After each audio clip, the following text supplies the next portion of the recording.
Сәлем достар, Супергенжектің арнасына қош келдің.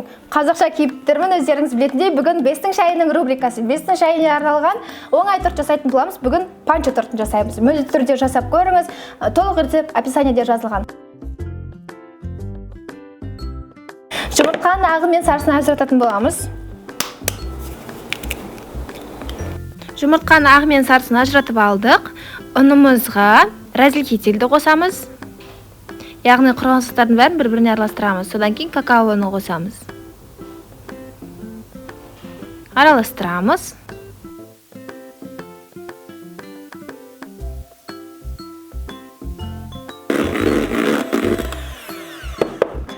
Жұмыртқаның ағын көпіртіп алдық. Енді мұнда қанттың көп бөлшегін саламыз. Аздап сарысына саламыз. Миксерлейтін боламыз. Жұмыртқаның ағын миксерлеп алдық. Енді жұмыртқаның сарысын миксерлейміз. Аздап қана миксерледік. Енді бір-біріне біріктіреміз. Ұн араласқан массамызды, ұн какао разделителі бар массамызды саламыз. Бір араластырып аламыз, содан кейін миксерлейміз. Біздің бисквитіміздің қамыры дайын болды. Енді бисквитімізді табамызға саламыз. Енді былайынан тегістей жүреміз.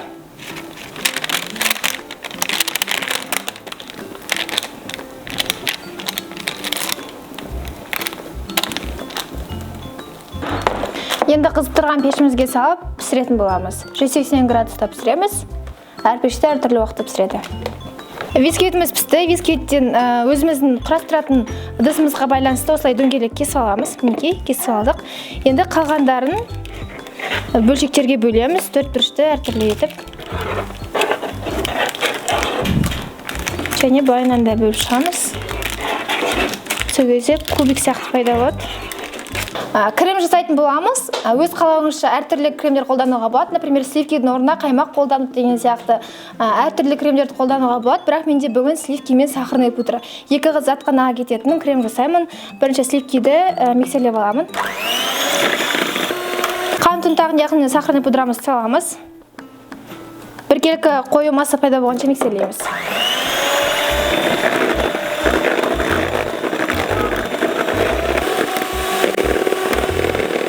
Мінекей пищевой пленка салып алдым. Менде мұнда консервадағы ананас бар. Ананасының кусочектарын ішіне қосатын болған. Бұл маңызды емес, өз қалауыңызбен қоссаңыз болады. Персик, ананас негізі өте дәмді шығады. Және де жаңағы кесіп қойған бисквитімізді пропитка жасаймын аздап. Мынау ананастың соғы, консерваның ішіндегі соқты қолданып жатырмын. Ыдысымызға аздап крем жағып аламыз. Енді бөлшектелген бисквиттарымызды ішіне саламыз.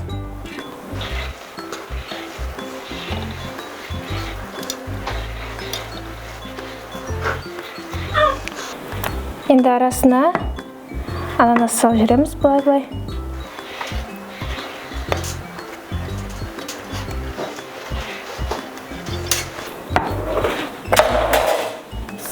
Крем саламыз.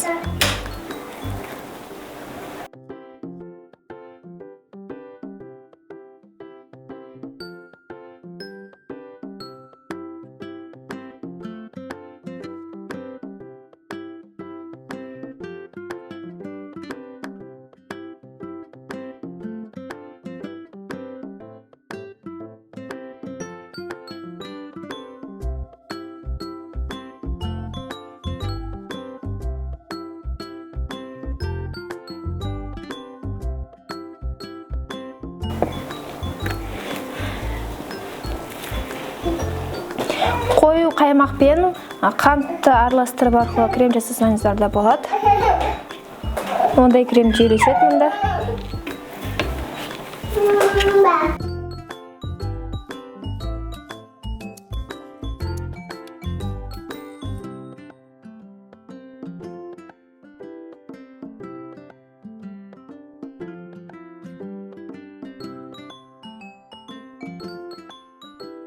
Кремін жағам соңғы слой. Енді коржығымызды орналастырамыз.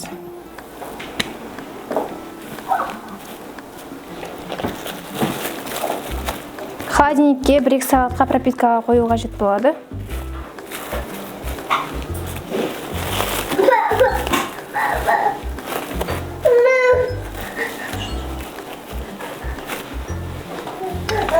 Холодильникке қойған кезде жақсы пропитка жасалынады. Бізде оған уақыт жоқ, видео болып жатқандықтан қазір алып қойдым. Қазір аламыз.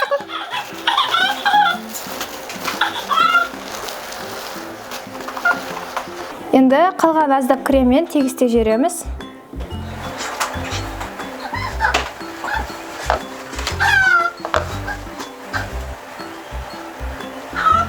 Осылай көмек сұрауға орех кескіз қоясыз.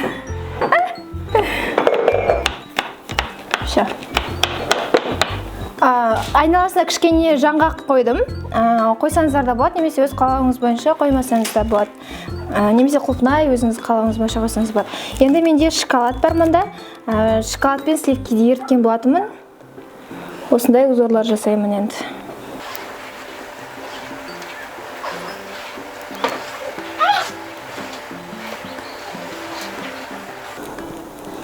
Менде мұнда 50 грамм шоколад болған.